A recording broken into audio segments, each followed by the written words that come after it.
সাংবাদিক বন্ধুসকল, আপোনালোকক ধন্যবাদ জনাইছোঁ। যোৱা 22 তাৰিখে আমি জোনাইৰ বানাক্ৰান্ত পৰিস্থিতিক লৈ 19টা সংগঠনে যৌথভাৱে এখন সভা অনুষ্ঠিত কৰিলোঁ আৰু এই সভাত চৰকাৰক আমি কেইবাটাও গুৰুত্বপূৰ্ণ দাবী জনাইছোঁ। এইটো হ'ল 1 নম্বৰ, জোনাই মহকুমাত ইতিমধ্যে বানাক্ৰান্ত হৈ প্ৰায় 86,000 পিপল জনসাধাৰণ ভিক্টিম হৈছে, 13,000 ফেমিলি ভিক্টিম হৈছে। চবক নহ'লেও যিসকল ভূমিহীন হৈ গৈছে বানাক্ৰান্ত হৈ,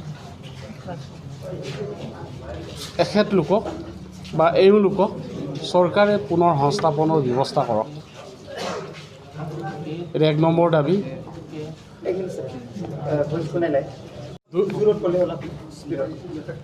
আৰু 2 নম্বৰ দাবী হ'ল বানাক্ৰান্ত ৰাইজক প্ৰায় 6 মাহলৈ চৰকাৰে ৰিলিফ দিয়াৰ ব্যৱস্থা কৰক।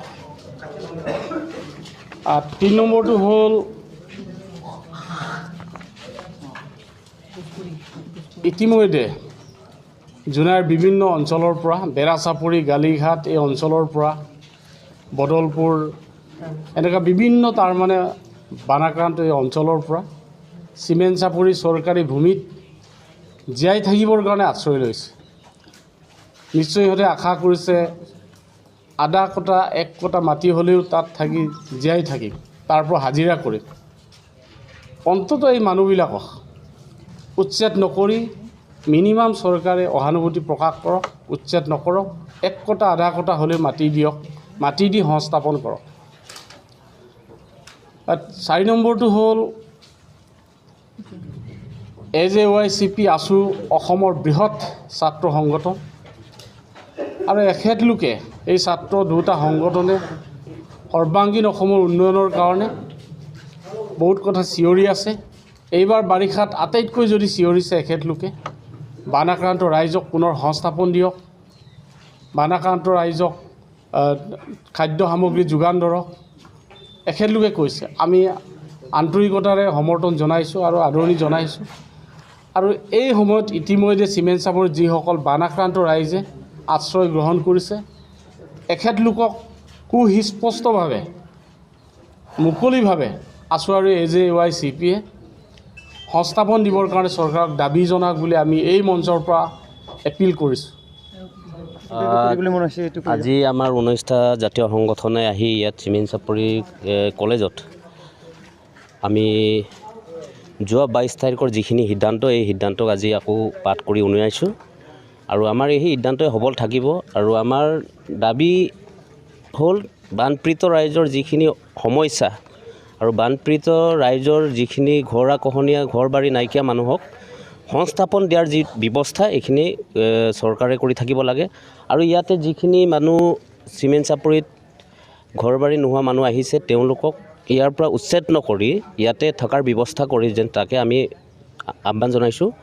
আৰু কথাটো হ'ল আজি আমি আকৌ এটা কমিটি গঠন কৰিছোঁ। এইটো হ'ল আপোনাৰ 19টা জাতীয় সংগঠনৰ নেতৃত্বত এটা ক'ৰ কমিটি গঠন কৰিছোঁ। আৰু এই ক'ৰ কমিটিয়ে আমি চিমেণ্ট চাপৰিত যিখিনি কৃষি বিজ্ঞান কেন্দ্ৰ, এই কৃষি বিজ্ঞান কেন্দ্ৰক মানে দখল কৰি ইয়াত থাকিবৰ কাৰণে আমি কোৱা নাই।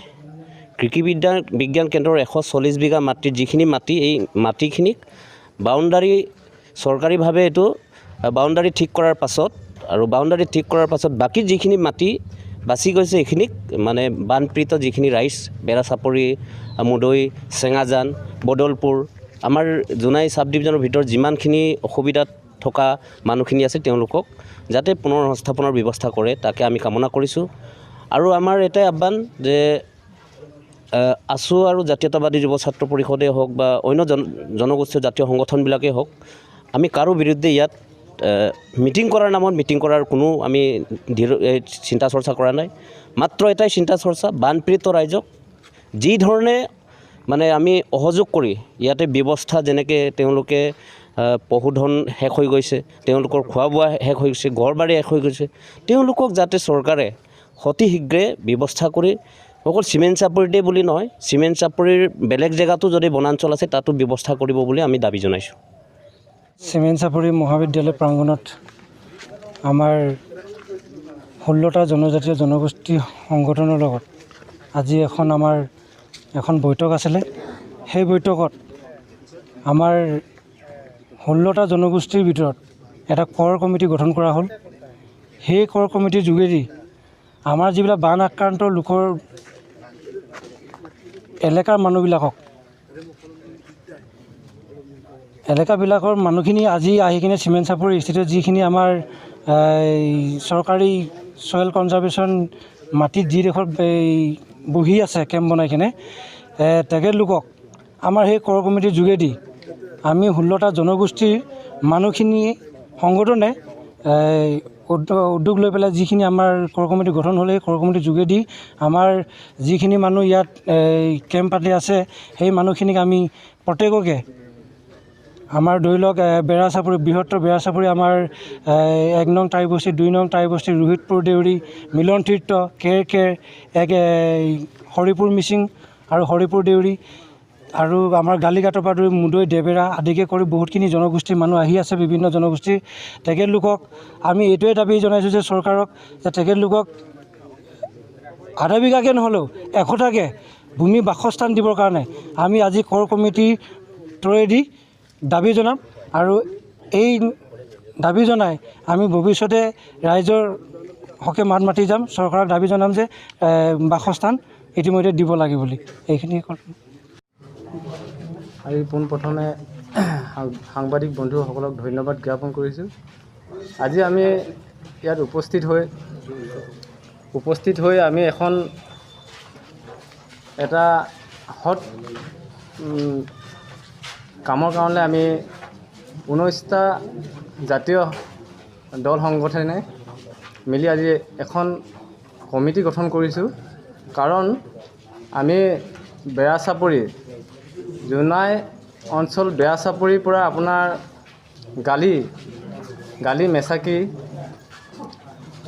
পৰ্যন্ত এই বছৰ 2020 চনত প্ৰলয়ংকাৰী বানে যিসকল ৰাইজক ধুৱাই লৈ গুচি গ'ল, গতিকে উক্ত ৰাইজে আজি এডোখৰ বাসস্থান এডোখৰ ভূমি বিচাৰি আজি তেখেতলোকে সৰ্বহাৰা হৈ আজি চিমেণ্ট চাপৰিৰ দৰে এডোখৰ জেগাত ওখ জেগাত আশ্ৰয় ল'বলৈ আজি ঢাপলি মেলি আহিছে।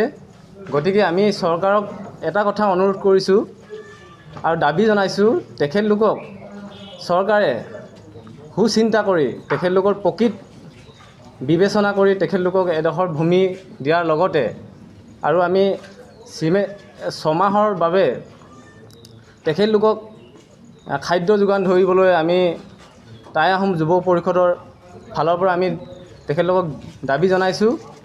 আৰু ভৱিষ্যতে তেখেতলোকক যদি সংস্থাপনৰ ব্যৱস্থা নকৰে তেতিয়াহ'লে আমি সকলো জাতি জনগোষ্ঠীয় দল সংগঠনে চৰকাৰৰ ঘৰত আমি মাত মাতিবলৈ আগবাঢ়ি যাম।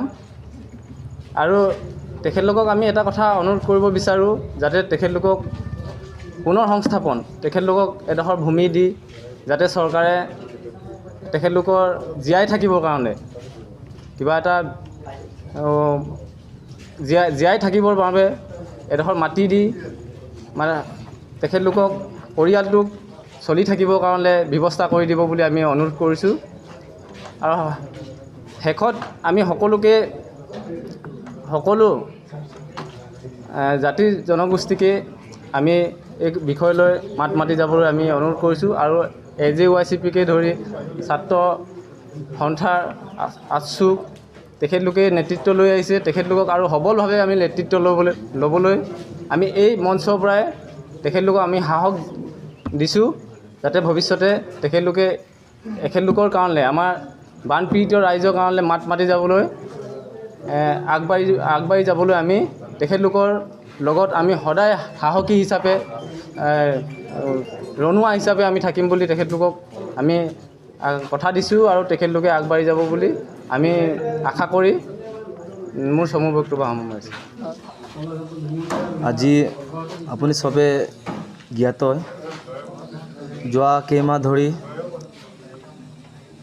জোনাই মহকুমা অন্তৰ্গত বেৰা চাপৰি বেৰা বেংগুলি যিমান অঞ্চল হওক সেইটো অঞ্চলক লালি নদী তথা চিয়াং নদীৰ যোন বানপানীত মানুহে আক্ৰান্ত হৈছে সেইবোৰক আমি সমূহ দল সংগঠন হয় আমি সহযোগ কৰি আহি আছোঁ। কিন্তু আজিৰ দিনত আমি দেখিব পাইছোঁ কিছুমান ব্যক্তিসকল কিছুমান বান আক্ৰান্তত থকা পৰিয়ালসকলে আমাৰ চিমেণ্ট চাপৰি চৰকাৰী ভূমিত কিছু আশ্ৰয় ল'ব আহিছিল। কিন্তু আশ্ৰয় লোৱা অৱস্থাত কিছু দল সংগঠনে উচ্ছেদ কৰিম বুলি এটা ধমকি দিছে। তাৰ কাৰণে আমি সদৌ অসম গণ ছাত্ৰ সন্থা ধেমাজি জিলা ফালৰ পৰা আহ্বান কৰোঁ যে এটা মানৱ হিচাপত মানুহ কেনেকৈ ব্যৱহাৰ কৰিব লাগিব। যদি কিছু ব্যক্তিও যদি পৰিস্থিতিত বা এটা সমস্যাত থাকে তাৰ সমস্যা আমি কেনেকৈ সমাধান কৰিব লাগিব সেইটো এটা আমাৰ মানৱ জাতিৰ এটা দায়িত্ব আৰু দায়িত্ব গ্ৰহণ কৰিব লাগে বুলি মই আহ্বান কৰিছোঁ। আৰু সংবাদ যোগেদি মই চৰকাৰক আহ্বান কৰিব বিচাৰোঁ যে বান আক্ৰান্ত পৰিবাৰক অতি শীঘ্ৰে একঠা হ'লেও দুকঠা হ'লেও ভূমি দিয়া ব্যৱস্থা গ্ৰহণ কৰক। এইটো কৈ মোৰ বক্তব্য ইয়াতে সামৰিছোঁ। এইবাৰ জোনাইত বানপানীটো বেয়াকৈ গ্ৰাস হৈছে, কৃত্ৰিম বানপানী হৈছে আৰু ইয়াত হাজাৰ হাজাৰ পৰিয়াল গৃহহীন হৈছে, ভূমিহীন হৈছে, খেতি বাতি সকলো নষ্ট হৈছে। আৰু এখেতসকলে এই বানপীড়িত অঞ্চলৰ যিবোৰ লোক বিধ্বস্ত হৈ কিনে মথাউৰিত আছে, অঘৰীত এইবোৰ জীৱন যাপন কৰি আছে। আমি প্ৰত্যক্ষদৰ্শী হৈছোঁ, আমি দেখিছোঁ, আমি সিহঁতক লগত কথা পাতিছোঁ, আলাপ আলোচনা কৰি সিহঁতৰ দুখ বেদনা আমি বুজি পাওঁ।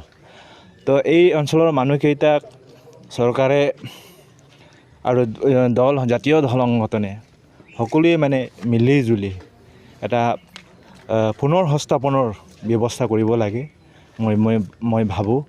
আৰু এটা কথা হ'ল যিবোৰ এই অঞ্চলৰ মানুহকেইটা যিবোৰ ক্ষতিগ্ৰস্ত হৈছে, একেবাৰে ভূমিহীন হৈছে, গৃহহীন হৈছে, এই অঞ্চলৰ মানুহকেইটা আমি জানিব পৰা মতে এই চিমেণ্ট চাপৰি আমাৰ চৰকাৰী মাটিত থিতাপি লৈছে। এখেতসকলক উচ্ছেদৰ কাৰণে কিছুমান আমাৰ মানুহে বা ডেভেলপমেণ্ট কমিটিৰ নামত বা KBKৰ নামত এইটো উচ্ছেদ কৰিব লাগে বুলি কৈছে, এইটো আমি গম পাইছোঁ। গতিকে এইটো আমি বিচৰা নাই যে এই অঞ্চলৰ ইমান দূৰ দৰ্শনৰ পৰা দুখ দুৰ্গতি হৈ অহা মানুহকেইটা গৃহহীন, ভূমিহীন, অঘৰী টাইপৰ জীৱন যাপন কৰা এই মানুহকেইটাক, পৰিয়ালকেইটাক আমি সকলোৱে এই ভদ্ৰ চিমেণ্ট চাপৰি সমাজখনে আদৰি ল'ব বুলি আমি আশা ৰাখিছোঁ। আমি অনুৰোধ কৰিছোঁ এই ভদ্ৰ সমাজখনে এই নিপীড়িত অঞ্চলৰ মানুহকেইটাক আঁকোৱালি ল'ব আৰু সংস্থাপনৰ ব্যৱস্থা একেলগে কৰিব পাৰিব বুলি আমি আশা ৰাখিছোঁ, অনুৰোধ কৰিছোঁ।